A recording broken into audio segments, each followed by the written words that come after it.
აბა, მოგესალმებით, როგორ ხართ? დღეს მცირე ვიდეოს შემოგთავაზებთ. ვიმყოფები არასტანდარტულ ამპულაში. ნიკას ფორანერი მყავს და მე მყავს სერვისზე ცენტრში. უნდა დავასერვისოთ რაღაცები და განახებთ ახლა რა ჯდება ეგ ყველაფერი. რატო ვაკეთებთ ცენტრში? იმიტომ. თქვენ საზგიდათ ხოლმე იქ გააკეთეთ. ჩვენ ცენტრში გვჩევია ხოლმე გარკვეული ტიპის სერვისების გაკეთება. Ai, ეხლა წავალ, მე მივალ გეტყვით იქ ადგილზე რას ვაკეთებთ, როგორ ვაკეთებთ, რას ვუსვით, რა დაჯდება განახებთ ყველაფერს და მოგახსენებთ მოკლედ ერთ-ერთი რეგულარული სერვისი რა ჯდება. ანუ ეს არის ცოტა დიდი ტეო, ტექნიკური მომსახურება. შევცვალოთ მათ შორის ზეთები ხიდებში და დამადავლებელი გადაცემაში, ეგრეთ წოდებულ რაზდატკაში და შევამოწმოთ სამოხჭო სისტემა, რამე ხო რჩება კიდევ. გარდა იმისა, რომ ძრავშკენ შევცვალოთ ზეთი და ასე ვიყიდოთ აერის ფილტრი, არა, აერის ფილტრი მააქო ეგრეთ ხო. კაი, წავიდი ახლა რომ მივალ დანარჩენს პერიოდზე. ასე მივდივართ ნიკონას მანქანით ცენტრში სერვისზე. Ai, აქაც წესო შემცვალიო. მიმყავ ხარ ეხლა, მიმყავ ხარ, მიიღო ცენტრზე შეგცვლით. ყველგან აქაც წეს, აქ დისპლეიზე წერდა წელს გავაკრე აქედან, რა ვიცი რა.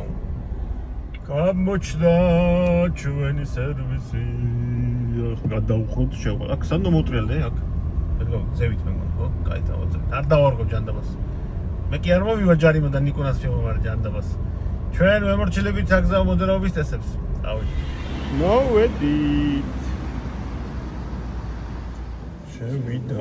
გამოიყვანეს მანქანა და მივდივარ ახლა და განახებთ რაში რამდენი გადავიხადეთ, ან გეტყვით ფასტაგლებებია რაღაცეებზე. ასე გამოიყურება ჩვენი ქვითარი.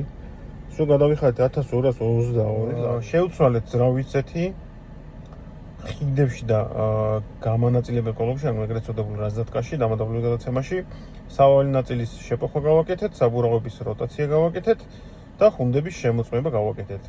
ეხლა 3 აგვისტომდე არის ფასტაკლება ძრავის ზეთზე, ზეთის ფილტრზე, ჰაერის ფილტრზე და სალონის ჰაერის ფილტრზე. დანარჩენები არის სტანდარტულ ფასებში. აი ესეთი ფასებია. ეხლა მე ვიცი რომ ვიღაცებს ძვირი მოგეჩვენებათ ეს ყველაფერი. მაგრამ ეხლა მოვატრიალებ კამერას და გეტყვით რაღაცას. მაგრამ მანქანის ცენტრში დასერვისების ფასებისთვის საკმაოდ ნორმალური ფასებია. მე პირადად ჩემ ბრადოს ცენტრში ვასერვისებ. ვიძახმე ვიდეოში, ნიკაც აკასერვისებს და რომ არ ვიცი, იდეაში ჩვენ მაინც ვემხრობით რომ ცენტრში დასერვისდეს მანქანა. იმის გათვალისწინებით რომ ძალიან დიდი სხვაობა ფასებში არ არის. შეიძლება ხიდის ზეთ სადმე უფრო იაფად ნახოთ, მაგრამ მე თქვენ უნდა იძულოთ და ეხლა ნამდვილად ვიცით რომ ის მეოთო 2000 ორიგინალი ისაც 40000 კილომეტრში ერთხელ იცვლება წინახეთში, უკანახეთში და დამადავლებელი გადაცემაში ზეთი და ჩემი აზრით არ ღირს რაღაცა განსაკუთრებული ეკონომიის მაგას